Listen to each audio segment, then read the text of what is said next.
ছাত্ররা দেশের ভবিষ্যৎ। দেশকে উন্নয়নের শিখরে পৌঁছে দিতে ছাত্ররা অগ্রণী ভূমিকা পালন করেন। সোমবার কলকাতা প্রেস ক্লাবে প্রকাশিত হলো প্রাক্তন বিচারপতি তথা লেখক বিপ্লব রায়ের লেখা বই ছাত্র আন্দোলন সেকাল একাল। লেখকের মতে একটা জাতির উত্তরণের অন্যতম পথিকৃৎ ছাত্র সমাজ।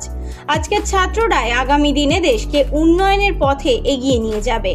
বইয়ে স্থান পেয়েছে বর্তমান রাজনীতি, সাহিত্য, সমাজ চিন্তার সঙ্গে ছাত্রদের স্বপ্নের উপাখ্যান।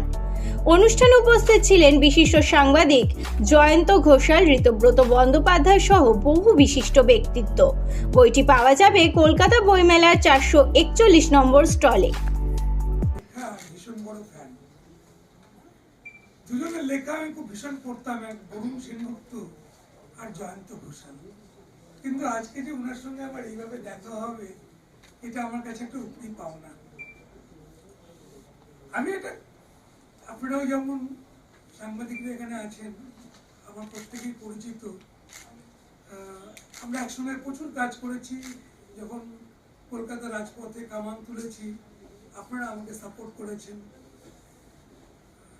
কোভিডের সময় অনিল মালবাজি আমৃতে ছিলেন, তাকে চরমভাবে আমি ডিস্টার্ব করেছি। প্রায় 500 বেশি মানুষকে ভর্তি করেছি। আমার ফোন দেখলেই লোকে বলতো যে এখন পেশেন্ট ভর্তি করার জন্য ফোন করেছে।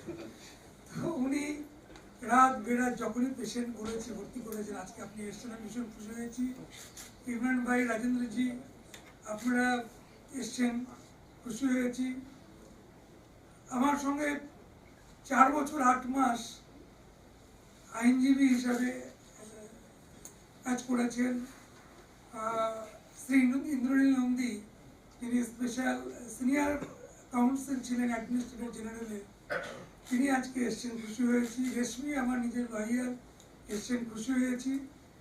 এখানে তিনি করেছি যদি ইতিহাসকে নতুন করে নিরপেক্ষভাবে লেখা যায় এবং আনসান হিরো যারা আছে তাদের খুঁজে পাওয়া যায়।